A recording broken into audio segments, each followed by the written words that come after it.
Good morning student. आज इस video के माध्यम से हम बीएससी पार्ट फर्स्ट के पेपर फर्स्ट जिसका नाम है सेल बायोलॉजी जेनेटिक्स और प्लांट ब्रीडिंग यानी पेपर फर्स्ट के एक टॉपिक एन यूप्लॉइडी सुगुणता के बारे में अध्ययन करेंगे। तो आइए अध्ययन करते हैं सुगुणता यानी एन यूप्लॉइडी। तो सबसे पहले एन्यूप्लॉइडी की परिभाषा के बारे में जान लें। तो क्या परिभाषा होती है, चलिए जानते हैं। तो किसी जीव में उपस्थित डिप्लॉइड क्रोमोसोम यानी द्विगुणित गुणसूत्र में एक या दो गुणसूत्र की कमी अथवा वृद्धि हो जाए तो इसे एन्यूप्लॉइडी यानी असगुणता कहा जाता है।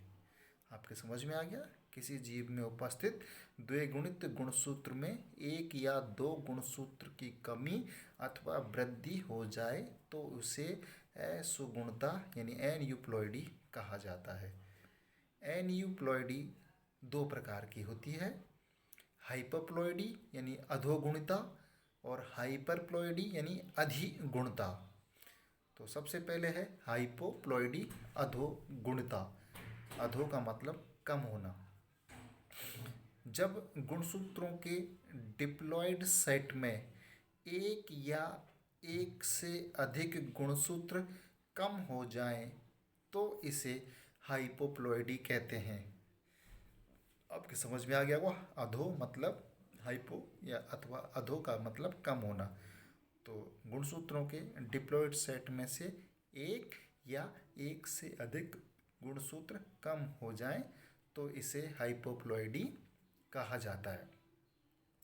और जब डिप्लॉइड सेट में एक गुणसूत्र की हानि यानी 2n-1 हो तो यह अवस्था मोनोसोमी और समजात गुणसूत्रों के एक युग्म की हानि हो यानी कि 2n-2 तो इसे नलीसोमी कहा जाता है। तो यहाँ पर दो चीज़ें हुई, मोनोसोमी और नलीसोमी। मोनोसोमी का मतलब डिप्लॉइड सेट में से एक क्रोमोसोम की हानि यानी 2n-1 और नलीसोमी का मतलब डिप्लॉइड सेट में से एक युग्म की हानि यानी 2n-2। तो ये दो प्रकार के हो गए, मोनोसोमी और नलीसोमी। तो पहला है मोनोसोमी यानी एक न्यून सूत्रता। मोनोसोमी एक न्यून सूत्र यानी हाइपोप्लॉइडी को दो वर्गों में बांटा गया है। मोनोसोमी एक न्यून सूत्रता यानी 2n-1 और नलीसोमी यानी 2n-2। तो मोनोसोमी यानी एक न्यून सूत्रता के बारे में जानते हैं। यानी होता क्या है कि इन जीवों में द्विगुणित अवस्था से एक गुणसूत्र कम होता है। इन जीवों में द्विगुणित अवस्था से एक गुणसूत्र कम होता है। मोनोसोमिक का अध्ययन ड्रोसोफिला में, धतूरा में, तंबाकू में और मक्का इत्यादि प्लांट्स में किया गया है। दूसरा है नलीसोमी यानी द्विन्यून सूत्रता। जब गुणसूत्रों के डिप्लॉइड सेट में एक समजात गुणसूत्र का युग्म अनुपस्थित हो। ये समजात बंद यानी स्टेराइल होते हैं। गेहूं तथा मक्का में नलीसोमी मोनोसोमी यानी 2n-1 के सेल्फ फर्टिलाइजेशन से भी प्राप्त की जा सकती है। तो ये हुआ हाइपोप्लॉइडी के बारे में और हाइपोप्लॉइडी के दोनों प्रकार मोनोसोमी और नलीसोमी के बारे में। आइए अब अध्ययन करते हैं हाइपरप्लॉइडी यानी दूसरा प्रकार अधिगुणता हाइपरप्लॉइडी। जब किसी जीव की गुणसूत्र संख्या में एक अथवा अधिक गुणसूत्रों की वृद्धि हो जाती है तो इसे हाइपरप्लॉइडी कहते हैं। ये बिल्कुल सेम उसका उल्टा है यानी अधोगुणता का बिल्कुल उल्टा है। अधोगुणता में कमी होती है और अधिगुणता में वृद्धि होती है।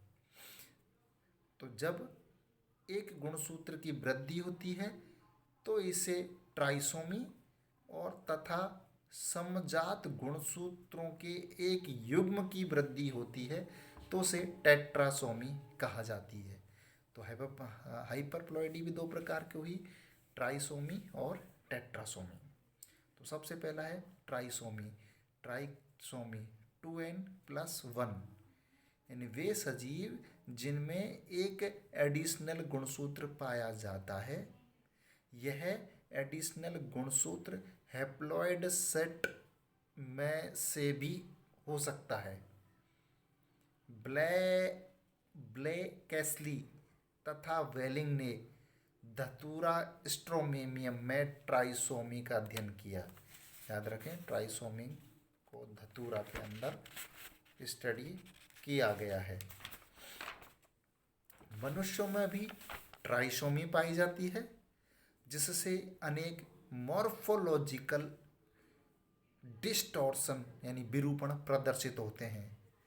उदाहरण के रूप में डाउन सिंड्रोम, पटाउ और एडवर्ड सिंड्रोम इत्यादि।